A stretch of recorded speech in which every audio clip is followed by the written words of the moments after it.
আসসালামু আলাইকুম। আমি প্রফেসর কোহিনুর, প্রফেসর অফ সানগাইনি।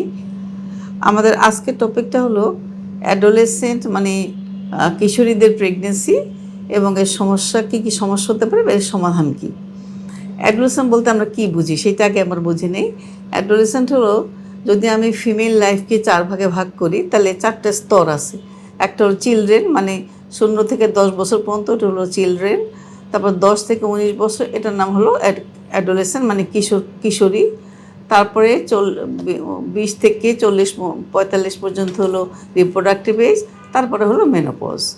তো এই অ্যাডোলেসেন্ট একটা খুব ভাইটাল একটা পয়েন্ট, ভাইটাল একটা ডিউরেশন। কেন ভাইটাল? বিকজ এটা একটা চেঞ্জিং। ও আগে শিশু ছিল, চিলড্রেন ছিল, সেখান থেকে চেঞ্জ হয়ে সে অ্যাডাল্ট হলো। এই যে চেঞ্জটা, এই চেঞ্জ কিন্তু বোস ফিজিক্যাল এবং মেন্টাল দুই রকম চেঞ্জ হতে পারে, এবং এটা খুব গুরুত্বপূর্ণ বিষয়। বিকজ আমাদের সবারই এই অ্যাডোলেসেন্ট প্রতি খুব অ্যাটেনশন দিতে হবে। অ্যাডোলেসেন্টের সমস্যা কী হতে পারে? অনেকগুলি সমস্যার মধ্যে একটা সমস্যা হলো, আমাদের দেশের জন্য অনেক অ্যাডোলেসেন্টের আর্লি ম্যারেজ হয়ে যায়। এখন অ্যাডোলেসেন্টের সংখ্যা কিন্তু আমাদের অনেক বেশি। আমাদের যত পপুলেশন আছে তার 1/5 মধ্যে হলে প্রায় 30 লাখের মতো আমাদের হলো অ্যাডোলেসেন্ট। কাজে এটা অনেক বড় একটা প্রবলেম। এই অ্যাডোলেসেন্ট সব যে শহরে থাকে তা না, বেশিরভাগ গ্রামে থাকে। এবং এটা একটা ইম্পর্ট্যান্ট সমস্যা হলো, অনেক আগে তাদের বিয়ে হয়ে যায়, অনেক আগে। আমাদের সরকারি তো বিয়ের বয়স নির্ধারণ করেছে 19 বছর, কিন্তু বেশিরভাগ ক্ষেত্রেই তাদের বিয়ে আগে হয়ে যায়। এটা স্ট্যাটিস্টিক্স বলি, আমাদের দেশে 50% উপরে অ্যাডোলেসেন্টদের এই প্রায় 35% 15 বছর আগে বিয়ে হয়, 19 বছরের আগে বাকি 50%-এ বিয়ে হয়ে যায়। এটা কি কম কথা নাকি? আর হয়। এবং এদেরই মধ্যে দেখবেন 59% 19 বছরের আগেই ওই বিয়ের পরপরে প্রেগনেন্সি হয়ে যায়। ইভেন এমনও দেখা গেছে যে 19 বছরে একটা বাচ্চা আসে এবং নাও সে প্রেগনেন্সি হয়েছে। এই যে এটা একটা বড় একটা জটিল বিষয়। এখন এই আর্লি ম্যারেজের কারণগুলি যদি চিহ্নিত করতে হয়, এটা অনেক রুটে, একদম বেশি রুটে কারণ।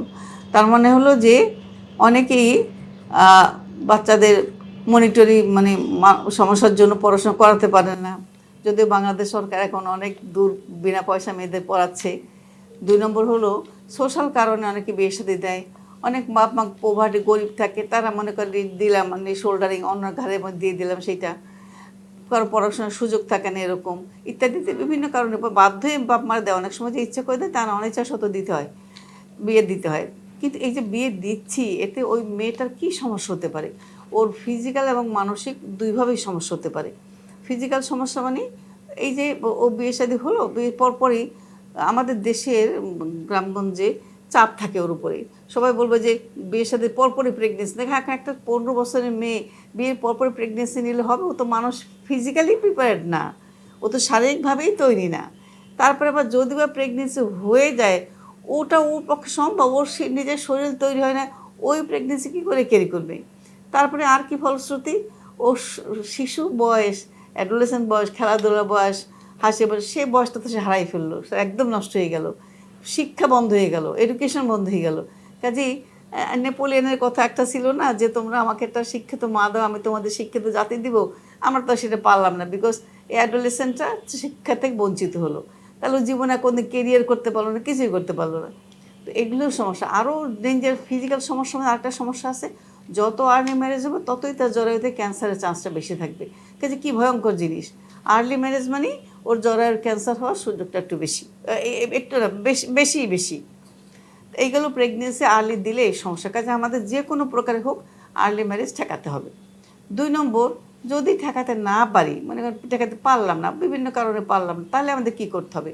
বিয়ে যদি হয়েই যায়, তাহলে আমাদের যেটা বলতে হবে, সময় মিলে সব হেলথ কেয়ার প্রোভাইডার বলো, আত্মীয় স্বজন বলি, বাবা মা বলি, সবাইকে বলতে হবে ঠিক আছে বিয়ে যখন হয়ে গেছে তুমি প্রেগনেন্সি দেরি করো, মানে 20-এর আগে কোনো 20 বছরের আগে কোনো প্রেগনেন্সি নিবা না, 20 ইয়ার্স। তাহলে বিয়ে হয়ে গেলে ওই যতদিন সে 20 ইয়ার্স না হয়, অতদিন তাকে একটা ভালো একটা ব্যবস্থা নিতে হবে যাতে প্রেগনেন্সি না হয়। কারণ প্রেগনেন্সি তো আমাদের প্রথম করতে হবে যে তুমি একটা ব্যবস্থা নাও যাতে আমার 20 বছর আগে প্রেগনেন্সি না হয়। এটা একটা সমস্যা। কিন্তু আমাদের দেশে বললাম না, সবাই চাপ দেয়, হ্যাঁ তোমার বিয়ে হয়েছে, কেন বাচ্চা হচ্ছে না, এটা একটা স্টিগমা, ও মনে করে ওরা প্রেগনেন্সি হবে না, চাপ দেয় সবাই, নাও নাও নাও। আচ্ছা, যদি প্রেগনেন্সি হয়েই যায় তখন কি করবে? তখন কি হতে পারে? কি এই মেয়েটা, ও তো প্রেগনেন্সি সম্পর্কে আইডিয়াই নাই, ও নিজেই একটা বাচ্চা, এর মধ্যে আর একটা বাচ্চা, তাহলে কি করে ম্যানেজ হবে? তবুও যদি প্রেগনেন্সি হয়ে যায় তাহলে কী করতে হবে, সেটা হলো সবার রোল আছে, বাবা মা শ্বশুর শাশুড়ি হাজব্যান্ড সবার দায়িত্ব আছে ওকে ভালোভাবে এই প্রেগনেন্সি পিরিয়ডটাকে হেল্প করার জন্য। এখন তার মানে হলো রেগুলার তাকে ডাক্তারের কাছে নিতে হবে। কেন নিতে হবে? বিকজ এই মায়েরা, এই ছোট ছোট মায়েরা কি হতে পারে, ডিউরিং প্রেগনেন্সি তাদের খুব রক্তশূন্য হয়। এটা যাদের বয়স হয়েছে তারা বাচ্চা নেন তখন হিমোগ্লোবিন বেশি থাকে, ও তো ছোটো মানুষ, ও খায় না, তার হিমোগ্লোবিন কম থাকে।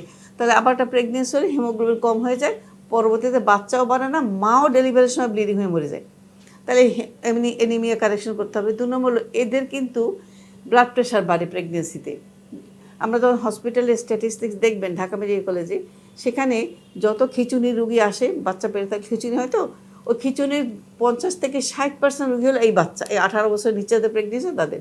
কাজেই ডিউরিং প্রেগনেন্সি বাচ্চা পেটে থাকতে ওর রক্ত শূন্যতার চিকিৎসা লাগবে, রেগুলার ব্লাড প্রেশার চেক করতে হবে, যদি ব্লাড প্রেশার বাড়ে তা ব্লাড প্রেশার চিকিৎসা দিতে হবে। এবং ওদের কি হয়, ছোটো মানুষ তো, ওর তো যে পথ দিয়ে বাচ্চা ডেলিভারি হবে সে পথটাও তৈরি হয় না, কাজে বাচ্চার পজিশন ঠিক থাকে না, বাচ্চা পজিশন উল্টো পাল্টা হয়ে যায়। কোনো যে বাচ্চা মাথা নিচে থাকার কথা ওর বাচ্চা মাথা উল্টে থাকে, বা বাচ্চা আড়াআড়ি হয়ে যায়, বাঁকা থাকে। তো তারপর ডেলিভারির সময় হলে কী হবে, ও তো নর্মাল ডেলিভারি হবে না, আটকে যাবে। আটকে গেলে কি হবে, জরায়ুটা ছিঁড়ে যাবে, তারপরে পেশাবের রাস্তা মাসিকের রাস্তা 1 ফুটা হয়ে যাবে, পরে সারা জীবন তার ইউরিন ঝরবে, কি মানে প্যাথেটিক লাইফ। তো কাজেই এই প্রেগনেন্সিতে তাদেরকে এই সমস্যার সমাধান করার জন্য রেগুলার এন্টার চেক আপে যেতে হবে।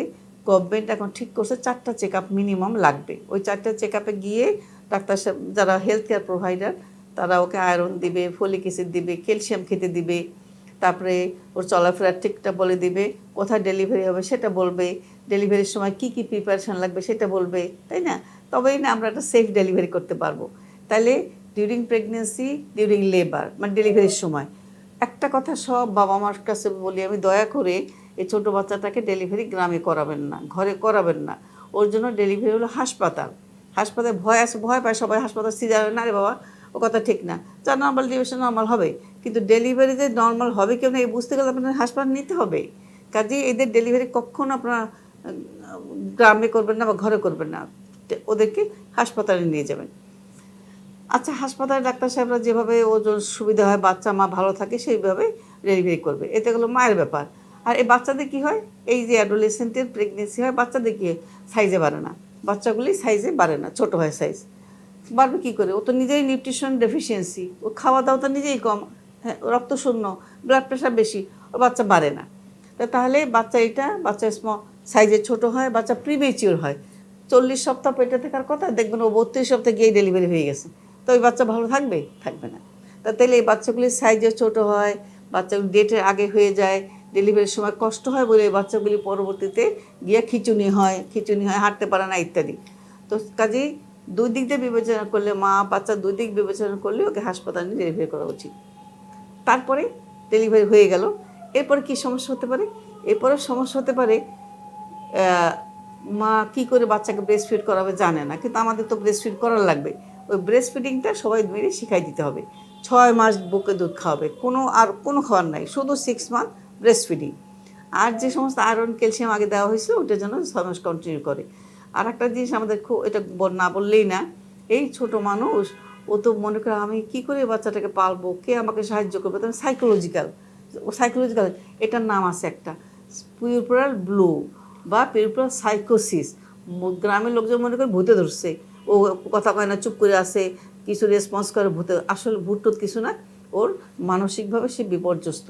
এখানে ওকে টুটকা ঝাড়ফুঁকের দিয়ে লাভ হবে না, ওকে অবশ্যই আপনি ডাক্তারের কাছে নেবেন, ডাক্তার পরামর্শ দেবে এবং ওকে আপনারা মানসিকভাবে সাহায্য করবেন, তাহলে এটি ঠিক হবে।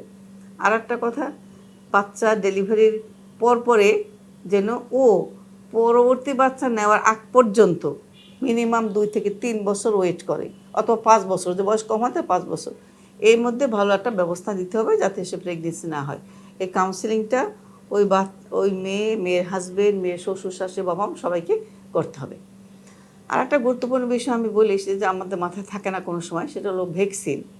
এই যে বাচ্চারা যে অ্যাডোলেসেন্ট, ওদের যে প্রেগনেন্সি হলো, তো প্রেগনেন্সিতে কি কি ভ্যাকসিন নিতে হবে বা এর আগে নেওয়া আছে কিনা, উচিত আগে নিয়ে তারপরে বাচ্চা নেওয়া। হ্যাঁ, তো এখন অ্যাডোলেসেন্টের স্পেশাল কিছু ভ্যাকসিন আছে। বাচ্চা তো ছোটো মানুষের তো ভ্যাকসিন দিই আমরা ইপিআই শিডিউল অনুসারে, কিন্তু এই যে অ্যাডোলেসেন্ট এদের কিছু কিছু ভ্যাকসিন না দিয়ে প্রেগনেন্সি নেয় না যেন। তার মধ্যে একটা হলো যে 19 থেকে মানে 15 থেকে যে 49 বছর বয়স টিটেনাস দেয়, সেই টিটেনাস ভ্যাকসিনটা কমপ্লিট করবে। 2 number MMR vaccine, measles, mumps, measles এবং রুবেলা, এই ভ্যাকসিনটা যেন অবশ্যই সিঙ্গেল ডোজ সে 15 বছর আগে নিয়ে নেয়। কেন কি, যদি প্রেগনেন্সিতে রুবেলা হয় তাহলে কিন্তু ওই বাচ্চা অ্যাবনর্মাল হবে। তো তাহলে কি কি ডেঞ্জারাস না, বাচ্চা অ্যাবনর্মাল মানে বাচ্চা কানে শুনবে না, চোখে দেখবে না, হার্টে ফুট হয়ে যাবে। তো সে সমস্ত অ্যাডোলেসেন্ট যারা কিশোরী, তারা যেন 15 বছর বয়সের মধ্যে, 15-16 বছর বয়সের মধ্যে তারা এমএমআর ভ্যাকসিন, তারা আরেকটা ইম্পর্টেন্ট ভ্যাকসিন হলো এইচপিভি ভ্যাকসিন, মানে জরায়ু ক্যান্সার করে যে ভাইরাসটা, সেই ভাইরাসের ক্যান্সার ভ্যাকসিন যেন তারা নিয়ে নেয়। তারা যেন 15 বছর উপরে হলে 3 ডোজ, 15 বছর নিচে হলে 2 ডোজ এই ভ্যাকসিন নিয়ে নেয়। তাহলে কী হলো, অ্যাডোলেসেন্টরা এই সমস্ত ভ্যাকসিন নিয়ে যেন প্রেগনেন্সির দিকে যায়।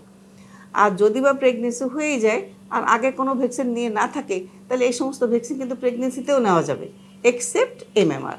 এবার ভ্যাকসিন তারা প্রেগনেন্সি নিতে পারবে না, তার এইচপিভি ভ্যাকসিন প্রেগনেন্সি নিতে পারবে না, কিন্তু তার প্রেগনেন্সি নিতে পারবে কি, টিটেনাসের ভ্যাকসিন নিতে পারবে, তারা ইনফ্লুয়েঞ্জার ভ্যাকসিন নিতে পারে, তারা টাইফয়েডের ভ্যাকসিন নিতে পারবে, এবং তার খুব একটা ইম্পর্টেন্ট জিনিস হেপাটাইটিস বি ভাইরাস। না, হেপাটাইটিস বি ভাইরাস কিন্তু ডেঞ্জারাস। যদি মায়ের হেপাটাইটিস বি ভাইরাস হয়, ওই কিন্তু বাচ্চার মধ্যে চলে যাবে আর সারা জীবন বাচ্চার লিভারের সমস্যা হবে। সেই জন্য এই মেয়েকে বাচ্চা পেটে আসা আগেই হেপাটাইটিস ভ্যাকসিন দিবা, হেপাটাইটিস বি। যদি না দেওয়া হয় এবং সেই মেয়ে যদি একটা মানে বেশি হেপাটাইটিস বি আছে এমন লোকজনের সঙ্গে চলাফেরা করে বা থাকে, তাহলে মাটাকেও হেপাটাইটিস বি ভ্যাকসিন দিয়ে নিতে হবে। এটা খুব ইম্পর্টেন্ট কিন্তু। আর এই যে ইনফ্লুয়েঞ্জা ভ্যাকসিন বললাম, নিউমোনিয়ার ভ্যাকসিন বললাম, এটা যে মাকে দেই আমরা শেষের দিকে 32 থেকে 36 সপ্তাহে, ওই বাচ্চা কিন্তু 6 মাস প্রোটেকশন থাকবে। যে বাচ্চা হবে সেই বাচ্চাটারও 6 মাস মতো প্রোটেকশন থাকবে, বাচ্চারও এই ব্যায়াম হবে না। তাকে যে কত ইম্পর্টেন্ট না। সো আমাদের যেহেতু কতগুলো বললাম, যে আগে প্রথম কথা হলো বিয়ের আগে মানে 19-এর আগে বিয়ে শাদী দেওয়া ঠিক হবে না। যদি হয়েই যায় তাহলে প্রেগনেন্সি দেরিতে নেবে। যদি বা প্রেগনেন্সি নিয়েই নেয়, সে বাধ্য হয়ে নিতে হচ্ছে কিংবা অ্যাক্সিডেন্ট হয়ে গেছে, তাহলে তাকে রেগুলার অ্যান্টিনেটাল চেক আপে যেতে হবে, ডেলিভারি হাসপাতালে করতে হবে। এই ডিউরিং প্রেগনেন্সি ওর খাদ্য অভ্যাসের দিকে খেয়াল রাখতে হবে। আয়রন, ক্যালসিয়াম, ভিটামিন সবসময় তারা খেতে হবে। 2 নম্বর হলো বাচ্চা ডেলিভারি পরে মাকে যথেষ্ট পরিমাণ খাওয়া দাওয়া দিতে হবে, মায়ের মানসিক স্বাস্থ্যের দিকে খেয়াল রাখতে হবে, মায়ের ভ্যাকসিন দিচ্ছে কিনা সেটা খেয়াল রাখতে হবে।